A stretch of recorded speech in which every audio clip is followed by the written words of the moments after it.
Bismillahirrahmanirrahim. Değerli basın mensubu arkadaşlarım, ekranları başında bizi izleyen değerli izleyicilerimiz, hepinizi Allah'ın selamıyla selamlıyorum. İş gündeme dair bazı gelişmelerle alakalı partimizin değerlendirmelerini sizinle paylaşmak için buradayız. İlginiz için teşekkür ediyoruz. Bu hafta iki önemli olayın yıl dönümlerini idrak ediyoruz. Malum 26 Ağustos Malazgirt Zaferi ile 30 Ağustos Zafer Bayramları. 1071'de kazanılan Malazgirt Zaferi Anadolu topraklarının İslamlaşması anlamında çok büyük bir vakadır. Alparslan'ın ordusuna Kürt Müslüman toplumundan da 10.000 kişi, hatta Fars ve Arap Müslümanlar da destek vermiştir. Savaşa katılan Kürt ileri gelenlerinden Molla Yahya, din kardeşlerimizin yanında cihat etmeye geldik diyerek Alparslan'ın çağrısını cevapsız bırakmamıştır. Sonuçta Büyük Rum ordusu kısa sürede mağlup edilmiş ve Anadolu topraklarının kapıları Müslümanlara tamamen açılmıştır. Yine yaklaşık 900 yıl sonra Anadolu topraklarını küffarın işgalinden kurtarmak ve Müslümanlığının devamını temin etmek amacıyla bu coğrafyada yaşayan Türk'ü, Kürd'ü, Arap'ı, Laz'ı, Çerkezi ile bütün Müslümanlar binlerce şehit vererek düşmanın işgaline son vermişlerdir. Malazgirt ile başlayan fiili savaş anlamında büyük taarruz ile bitmesine karşın günümüze kadar devam eden süreçte bu ağır bedelleri ödeyen ecdat aslında bize sadece bir toprak parçası bırakmadı.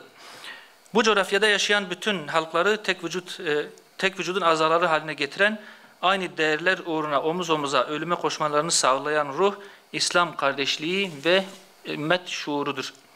Onlar aslında bize toprak ile birlikte İslam medeniyetini miras bıraktılar. Bunun kadrini bilmek, bu medeniyete sahip çıkmak ve aynı ruhu, aynı kardeşlik erdemini bilmek biz geride kalanlara bırakılmış bir sorumluluktur. Türkiye'nin yeni yüzyılı İslam ortak paydasındaki bir birlik ve kardeşlik ruhu ile yazılmalıdır. Tanzimat dönemiyle birlikte yara almaya başlayan ve tek parti iktidarı döneminde açıkça canına kastedilen bu kardeşlik ruhu yeniden ihya edilmeli, kardeşliğin edebiyatı değil, hukuku esas alınmalıdır. Diğer önemli gündem maddelerimizden bir tanesi de eğitime dairdir. 2023-2024 eğitim öğretim yılı öğretmenler için 4 Eylül, öğrenciler için ise 11 Eylül'le başlayacaktır. Öncelikle bu eğitim öğretim yılının hayırlı olmasını temenni ediyoruz. Yeni eğitim öğretim dönemi ne yazık ki yine birçok kronik sorunla birlikte başlayacaktır. İdeolojik eğitim sorunu, batıcılığı ve tabiatperestliği sağlık veren müfredat sorunu, karma eğitim dayatması, sınav odaklı sistemde ısrar, eğitimde fırsat eşitsizliğine ve nitelik sorununa yol açan kadro ve fiziki yetersizlikler ile ana dilde eğitimin önündeki engeller bunlardan sadece bazılarıdır.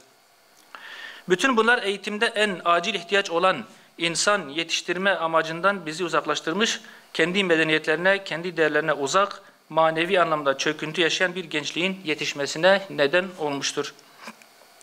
Değerli arkadaşlar, öte yandan ekonomik kriz öğrenci okutan vatandaşın belini 2 kat bükmektedir. Servis ücretleri, kırtasiye giderleriyle diğer eğitim giderleri artan hayat pahalılığı ile birlikte büyük bir külfete dönüşmüştür. Bu bağlamda zorunlu ve parasız eğitimin gereği olarak sıkıntı yaşayan ailelere öğrenci başına destek verilmeli ve servisler ücretsiz sağlanmalıdır. Ayrıca ödenek yetersizliği nedeniyle okulların temel ihtiyaçlarının karşılanmasında ciddi sıkıntılar yaşanmaktadır. Bu nedenle okul idarecilerince velilerden bağış adı altında kayıt parası alınabilmektedir. Bu sorun artık nihai olarak çözüme kavuşturulmalıdır. Veliler açısından külfete dönüşen bir diğer uygulama ise öğretmenlerin yardımcı kaynak talebidir. Geçen yıl bakanlıkça yardımcı kaynak dağıtımı da yapılarak bu konuda önemli bir adım atıldı, ancak dağıtım bütün okullarda aynı zamanda yapılamadı ve ciddi gecikmeler yaşandı. Değerli arkadaşlar, bu konunun da artık sorun olmaktan çıkarılması gerekir. Ya ders kitapları yardımcı kaynaklara ihtiyaç bırakmayacak şekilde hazırlanmalıdır ya da yardımcı kitaplar zamanında dağıtılarak bu ihtiyaç ivedi bir şekilde giderilmelidir. Bu arada karma eğitim dayatmasından vazgeçilmesi yönündeki çağrılarımız da başta CHP olmak üzere bir takım çevrelerce bağlamından koparılmakta, konunun tartışmaya açılmasının önüne geçilmek istenmektedir. Bizim söylediğimiz şey gayet açıktır. Bu meseleye temel insan hakları ve hukukun üstünlüğü perspektifinden bakılmalıdır. Her anne baba kendi çocuğunu kendi inanç ve hassasiyetine göre yetiştirme hakkına sahiptir. Eğitimin zorunlu olduğu bir yerde devlet ebeveynlerin taleplerine göre alternatifler sunmakla mükelleftir. Bu bağlamda her türlü dayatmadan vazgeçilmeli ve karma eğitimin yanı sıra ayrı eğitim sistemi de hayata geçirilebilmelidir. Ebeveynler hiçbir baskı altında kalmadan çocuklarını istedikleri okullara gönderebilmelidirler. Değerli basın mensubu arkadaşlarım, diğer bir önemli konumuz da tarım ve çiftçilerimize dair sıkıntılardır. Toprak Mahsulleri Ofisi'nin açıkladığı mısır alım fiyatı beklentilerin oldukça altında kalmıştır. Toprak Mahsulleri Ofisi geçen sene ton başına 5.700 lira verirken bu yıl sadece 300 lira tutanda bir artışla ton başına 6.000 lira açıklaması büyük bir hayal kırıklığına neden olmuştur. Toprak Mahsulleri Ofisi'nin açıkladığı mısır alım fiyatı çiftçilerin maliyetlerini karşılamaktan bile çok uzakta kalmıştır. Bütün girdilerin %100'ün üzerinde arttığı bir ortamda %5'lik bir artış çiftçileri mağdur edecek ve tarımsal faaliyetleri sekteye uğratacaktır. Bir milletin kendi kendine yetebilirliği açısından tarım stratejik bir öneme sahiptir. Tarımsal ürünlerde dışa bağımlılığın önlenmesi hayati önem taşımaktadır. Bu konuda Hüdapar olarak biz diyoruz ki çiftçiler birer hazine gibi kıymetli görülerek korunmalıdır. Girdi maliyetlerinin çiftçiye maliyeti çok yüksek olduğundan ekimden koparmasına müsaade, bunların ekim ve tarım işlemini yapmaktan koparmasına müsaade edilmemelidir.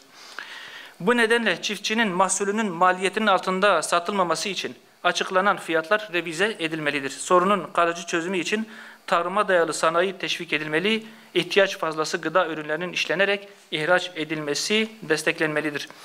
GAP gibi yarım kalmış sulama projeleri süratle tamamlanmalı, sulanabilir tarım arazilerinin miktarı artırılmalı ve toprak bir an önce su ile buluşturulmalıdır. Tarım arazilerinin şehirleşme ve sanayileşme gibi amaç dışı kullanılması önlenmeli, gıda sektörünün en yaşamsal ve stratejik sektör haline geldiği gerçeği artık idrak edilmeli ve bu bağlamda tarımda dışa bağımlılığı ve maliyet artışlarını azaltacak ciddi adımlar atılmalıdır. Aksi halde çiftçiler önümüzdeki yıl dahi tarım yapamayacak duruma gelecektir. Değerli arkadaşlar, iki yerel soruna da hızlı bir şekilde temas ederek konuyu bitirmek istiyorum. Şırnak Üniversitesi'ne bağlı İdil Ziraat Fakültesi Üniversitesi'nin üniversitenin merkez kampüsüne alınması gibi bir durum söz konusudur. Oysa fakülte İdil'e maddi anlamda ciddi bir katkı sunmaktadır. Bu nedenle İdil halkının fakültenin taşınmasına ciddi anlamda bir tepkileri söz konusudur. Şırnak bütün ilçeleriyle yatırım ve kalkınmaya ciddi anlamda muhtaç durumdadır. Şırnak'a yatırımlar elbette ki teşvik edilmeli ve bu yatırımlar sadece belli yerlere değil, ilin tamamına yaygınlaştırılmalıdır. Hiçbir yatırım almayan İdil ilçemizde yaşayan vatandaşlarımızın bu talebi makul görülmeli ve değerlendirilerek fakültenin taşınmasına müsaade edilmemelidir. Var olan sorunlar da ivedilikle çözülerek üniversitenin yurt sorunu bir an önce halledilmelidir. Değerli arkadaşlar, Gaziantep'in Nizip ilçesinde bir soruna da temas etmek istiyorum. Bilindiği üzere Gaziantep'in Nizip ilçesinde evsel atıkların bırakıldığı Nizip çayı sağlık açısından ciddi bir tehlike arz etmeye başlamıştır. Bu derenin ıslah edilmesi amacıyla Nizip İleri Biyolojik Atık Su Arıtma Tesisi projesi hayata geçirilmek istendi. 155 milyon TL'lik projenin 2023 yılı başında tamamlanarak faaliyete geçirileceği vaat edilmesine rağmen bu proje halen tamamlanamamıştır.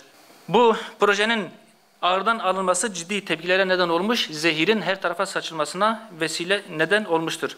Hem evsel atıkların hem de bölgede bulunan endüstriyel tesislerin atıklarının Nizip çayına akıtılması bölge sağlığı açısından büyük bir tehlikeye dönüşmüştür. Bölge sağlığını tehdit eden bu tehlikenin bertaraf edilmesi ve Nizip çayının sulu tarıma kazandırılması için proje hızlı bir şekilde tamamlanmalı ve halkın sağlığı öncelenmelidir.